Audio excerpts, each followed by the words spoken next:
3 service members killed, at least 40 injured in a drone attack. President Biden, who has been briefed on all the options available, said he has now decided what his response will be. He didn't elaborate, but his national security spokesman, John Kirby, suggested it would be a tiered response.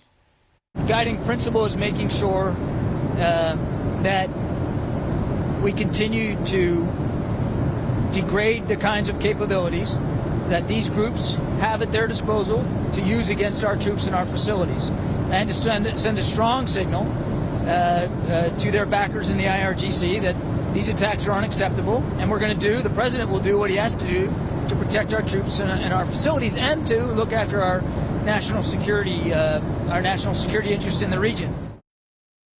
Brad Bowman is a senior director of the Centre on Military and Political Power at the Foundation for Defence of Democracies. Brad, thank you very much for being with us. What do you take from what you've heard this afternoon? What do you think President Biden and his security team are thinking? Thanks for the opportunity to join you. I think the Biden administration's clear goal here is to restore deterrence, which was clearly tattered. I mean, we've seen more than 167 attacks on U.S. forces in Iraq and Syria and now Jordan, with these 3 service members paying for it with their lives. And this administration has to act. There's bipartisan consensus on that. I believe it has to act strongly. Its premise throughout the last few weeks, at least since October 7th, if not long before that, is that American restraint was the best way to do this. Many Republicans on Capitol Hill worry that that restraint is what got us to this point, and that restraint has been read by the Islamic Republic of Iran and its terror proxies as weakness and a green light for additional aggression. That's really interesting, because I was asking this question last night, whether American first policy, talk of withdrawal, the language from the administration that there needs to be restraint, whether all of that is in fact seen as weakness in Russia, Iran, China. We've seen a tweet today from Wesley Clark, the former Supreme Commander of NATO, who said, stop talking about retaliation and restraint, just go after the people who are sending the bombs, and that's Iran. Yeah, we sometimes forget, I worked in the U.S. Senate for 9 years. We sometimes forget that leaders can't talk to one audience at a time, right? And so when you're speaking in Brussels or Washington or Davos, and you're talking about restraint and reason and proportionality, it all sounds very good and it earns you cool points. But I do worry, many in Washington worry, that our adversaries hear it very differently. And if you're on a playground, you say, hey, I don't want to fight, what do you expect the bully to do? Keep throwing punches. And unfortunately, that's what we've seen both in the Red Sea with the Houthis and also in Iraq and Syria with the Iranian proxies and militias there. So when you talk about a strong response, are you saying that it needs to go beyond a strike on the proxies? Does it have to in some way stretch the boundaries of what we might ordinarily consider proportional?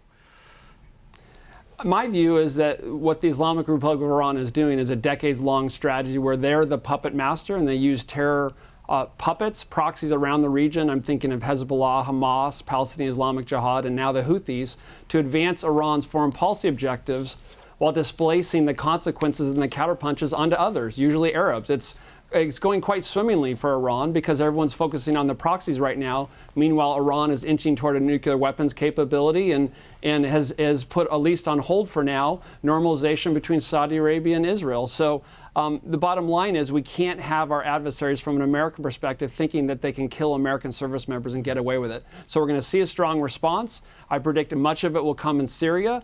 Maybe in Iraq. There's some reasons why the administration might want to avoid that.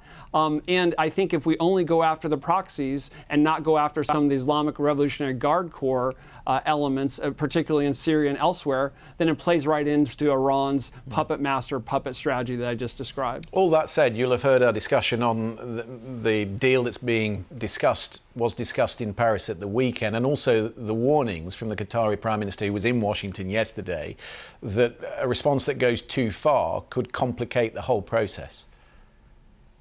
That's fine. It's interesting, though, people always express concern about escalation when America is talking about responding. But let me reiterate, 167 attacks since October 17th on U.S. forces. So how would anyone expect the United States to respond?